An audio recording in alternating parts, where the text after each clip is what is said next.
뉴스 큐레이션 시간입니다. 맹영균 기자와 함께합니다. 안녕하세요. 네, 안녕하세요. 예, 이 소식부터 보죠. 윤석열 대통령이 최상병 특검법, 김건희 여사 특검법 그리고 지역화폐법 등 3개 법안에 대해서 오늘 제2요구권, 예. 거부권을 행사했다. 그러니까 정확하게는 제2요구권을 제가했다. 네. 이렇게 했네요. 그렇습니다. 뭐 예견된 사안이고 지금 이제 3개 법안이 오늘 추가가 된 거니까요. 지금까지 24번째 제2요구권 거부권입니다. 논리는 좀 항상 같은데 이 2개 특검법에 대해서는 대통령의 그 특검 임명권을 좀 침해하는 법안이기 때문에 위헌 소지가 있다. 그리고 최대 155명 수사 인력이 투입되고 170일이나 수사를 하는 거는 이 표적 과잉 수사다라는 입장을 전했고요. 또 야당이 사실상 수사 지휘를 하는 특검이 어디 있는가 이런 얘기도 했습니다. 지역화폐법에 대해서도 이 정부가 재정 지원을 좀 의무화하도록 하는 건데 이거는 부자인 지자체와 가난한 지자체의 격차를 좀 더 벌리는 법안이다. 뭐 이런 얘기를 했고요. 정혜전 대통령실 대변인이 오늘 브리핑을 했는데요. 워딩이 좀 강했습니다. 발언 한 대목 들어보겠습니다. 더불어민주당은 역사상 가장 많은 위헌, 위법 소지가 많은 법안을 발의하는 더불어위원장으로 기록되는 것이 두렵지 않은지 묻고 싶습니다. 그러니까 이 얘기는 대통령이 거부권을 쓸 수밖에 없게 24번이나 이 거부권을 쓸 수밖에 없는 법안을 발의를 해놓고 24번이나 거부권을 썼다 이렇게 비판하는 건 잘못됐다 이런 얘기를 한 겁니다. 예, 뭐 입법부의 독주다 뭐 이런 네. 취지의 얘기를 한 것 같은데, 자 더불어위원당 뭐 발언도 수위가 높고 최근에 네. 보면 이제 용산 대변인들이 상당히 조금 공세적으로 조금 논평을 그렇습니다. 많이 내는 것 예. 같아요. 그래서 좀 이례적이다 이런 얘기도 나오고 있는데, 오늘 또 검찰이 김건희 여사 명품 가방 수수 의혹에 대해서도 최종 불기소 처분을 했습니다. 네. 이제 최재형 목사도 이제 불기소를 그렇습니다. 하는 걸로 결정이 됐으니 수사심의위원회의 어떤 권고하고는 또 배치되는 결정이 나왔다 이런 뭐 논란들이 있어요. 예. 일단 요건 같은 경우에는 한 사건에 대해서 2번의 수사심의위원회가 열린 거고 그 2번의 수심위는 서로 다른 결론을 냈고요. 일단 검찰은 불기소 처분을 했고요. 김 여사와 최재형 목사 그리고 신고 의무 얘기가 나왔던 윤 대통령까지 모두 불기소 처분이 된 겁니다. 하지만 법적 이런 결론과는 좀 다르게 정치적인 논란은 좀 계속되고 있다라고 볼 수 있는데, 검찰 얘기는 이 가방을 받았는데도 처벌은 할 수 없다라는 얘기니까요. 그래서 뭐 이 청탁금지법 자체에도 좀 한계가 있다라는 지적도 함께 나오고 있습니다. 그리고 역대 수심위가 17번 열렸는데 검찰이 이 수심위의 권고를 수용하지 않은 사건은 5건이 됐고, 다만 기소 권고에도 불기소한 건 이번이 처음이다라는 얘기도 나오고 있습니다. 그래서 대통령실 관계자가 한테 뭐 이 건에 대한 입장이 있는지 물어봤는데 이 사안에 대해서는 별도 입장은 없다라는 얘기를 했고요. 그래서 뭐 여당에서도 김건희 여사의 좀 사과를 요구하는 목소리가 나온다 이렇게 물어보니까 그냥 다양한 의견을 듣고 있다라는 수준의 답변만 들을 수가 있었습니다. 그리고 또 다른 관계자에게 그래서 이제 김건희 여사 관련 좀 얘기를 물어보니까 이게 사과를 해야 되는 사안인지 모르겠다라는 답변도 했거든요. 그러니까 법적으로 문제가 없는데 이렇게 야당이 지속적으로 공세를 펴는 것이고 그냥 감정적으로 실어서 공격하는 거 아니냐 뭐 이렇게 보고 있다라는 취지로 저는 해석이 됐었습니다.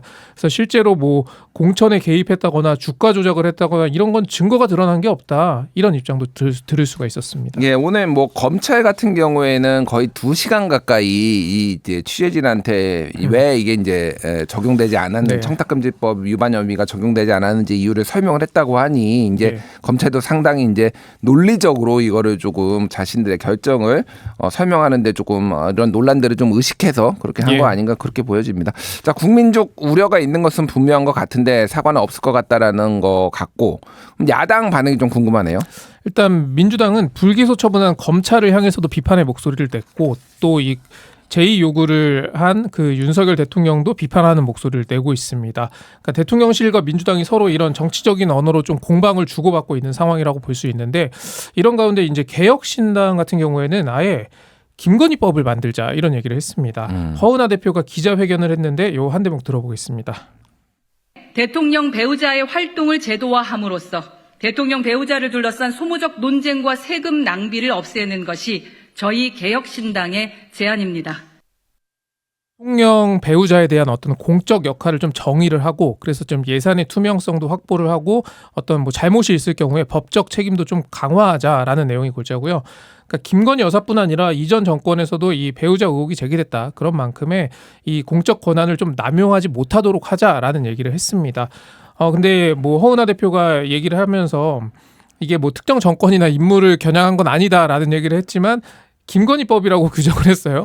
그래서 누가 봐도 좀 겨냥을 하고 있는 것 같다라는 좀 생각이 들었고, 그래도 이제 뭐 소모적으로 그냥 정치적인 공방만 주고받는 것보다 어떤 뭐 아예 법으로 좀 규정을 하자. 영부인의 역할을 지금까지 그런 게 없었으니 이건 건 좀 제3의 좀 해법을 냈다는 데에 또 의미가 좀 있어 보입니다. 네, 뭐 지금 개식용 금지법이 뭐 김건희법이다 이미 이름이 붙었는데 이제 배우자 대통령 그쵸. 배우자 아니면 영부인법을 이제 김건희법이라고 부르면 좀 헷갈릴 수도 있겠다. 뭐 이런 평가도 나오고 있는데 어쨌든 미국에는 이제 법적 지위가 영부인이 퍼스트 레이디가 법적 지위가 있고 오피스까지 있는 이런 사례가 있으니 그런 것들을 조금 참고한 것 아닌가 그렇게 보여집니다. 민주당은 모레 그러니까 4일 재표결 하겠다는 입장입니다. 그렇습니다. 자, 그러면은 이제 뭐 표결을 뭐 이른 시일 내에 하겠다라는 거는 이미 관측이 됐던 거고, 그러니까 표결이 어떻게 됐을까 보면은 일단 여당은 좀 단일 대우를 유지할 가능성이 현재로서는 좀 높아 보이는 게, 그러니까 추경호 원내대표가 가 또는 부를 잘못 써서 무효표가 되는 것도 하지 말아달라 이런 당부를 좀 했다고 하거든요. 그래서 좀 아직까지는 뭐 단일 대우 좀 관측이 좀 우세한 상황입니다. 오늘 원내지도부와 윤석열 대통령이 이제 만찬을 하는데 이게 이제 이런 특검법에 대한 어떤 표결에 이제 좀 영향을 주고 좀 표단속을 하려는 거 아니냐 이런 얘기들이 나오고 있습니다. 또 하나는 이제 김대남 전 대통령실 선임행정관 논란도 있어서 이 부분도 좀 어떻게 이제 당에서 해소가 될지도 좀 얘기가 나오고 있어요. 예, 그러니까 뭐 김대남 전 행정관이 뭐 한동훈 대표를 향한 공격을 사주했다. 이 의혹에 대해서 이제 국민의힘이 진상을 규명하겠다. 그러니까 배우를 찾겠다는 거죠. 그렇게 밝혔는데 그러자 이제 김대남 전 행정관이 입장을 밝혔어요.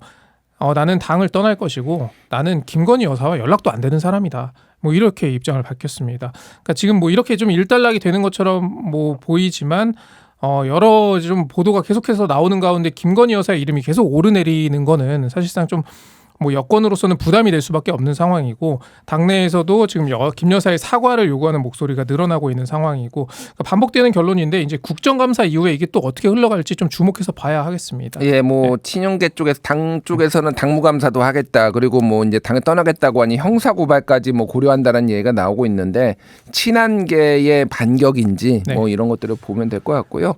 뭐 그리고 오늘 만찬 같은 경우에는 뭐 예고된 대로 한동훈 대표를 는 빠진 채로 이제 진행이 되는 거고요. 뭐 추경호 원내대표를 비롯해서 김상훈 정책위의장 그리고 상임위원장들, 간사들 그리고 원내 대변인단이 참석하는데 당에서는 뭐 30여 명이 참석한다 하고 용산에서는 뭐 비서실장과 수석들에서 10명 정도가 참석을 할 것으로 보입니다.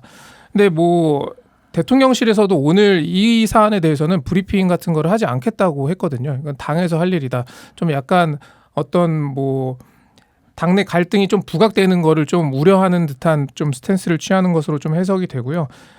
이 일정에 대해서도 뭐 사전에 이미 있었던 것이고 좀 확대 해석을 좀 경계해 달라라는 입장을 양측에서 좀 내고 있는 상황입니다.